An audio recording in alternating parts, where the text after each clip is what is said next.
Il était une fois, dans un petit village près de Thiès, un baobab ancien et vénéré par tous. Les anciens disaient que cet arbre avait plus de 1000 ans et qu'il abritait l'esprit d'un djinn malveillant. Personne n'osait s'approcher de lui après le coucher du soleil. Sauf ceux qui ne respectaient pas les traditions. Mais cette histoire commence avec Amadou, un jeune homme arrogant qui se moquait des légendes locales. Un soir, alors que tout le monde dormait, il décida de défier le baobab pour prouver qu'il n'y avait rien à craindre. Amadou arriva devant l'arbre géant. Sa silhouette massive semblait se pencher sur lui comme si elle le jugeait.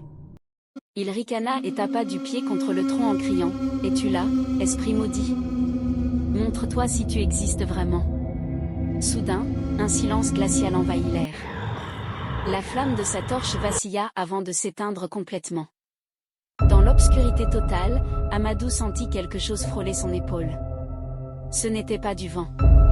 C'était froid, humide et vivant. Il tenta de fuir, mais ses jambes refusèrent de bouger. Comme hypnotisé, il leva les yeux vers le sommet du baobab. Là-haut, entre les branches tordues, 2 yeux rouges brillaient dans la nuit. Le lendemain, lorsque les habitants découvrirent ce qui était arrivé à Amadou, ils furent terrifiés. Son corps avait été retrouvé au pied de l'arbre, figé dans une expression de terreur absolue.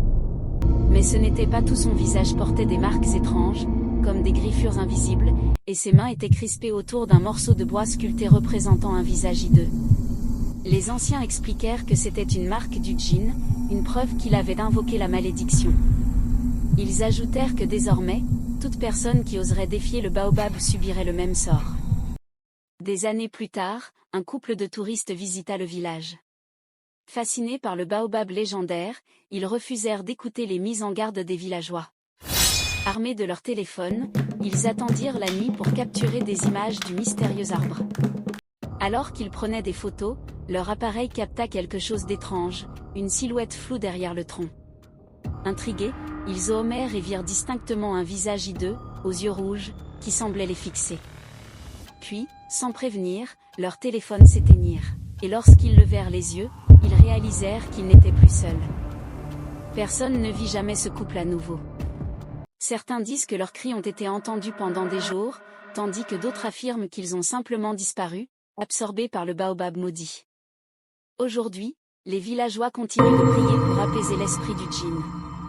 Mais certains jurent avoir vu des silhouettes fantomatiques errer autour de l'arbre après minuit. Alors, si vous voyagez au Sénégal et que vous croisez un baobab solitaire sous la lumière de la lune, souvenez-vous, certains endroits sont mieux laissés inexplorés.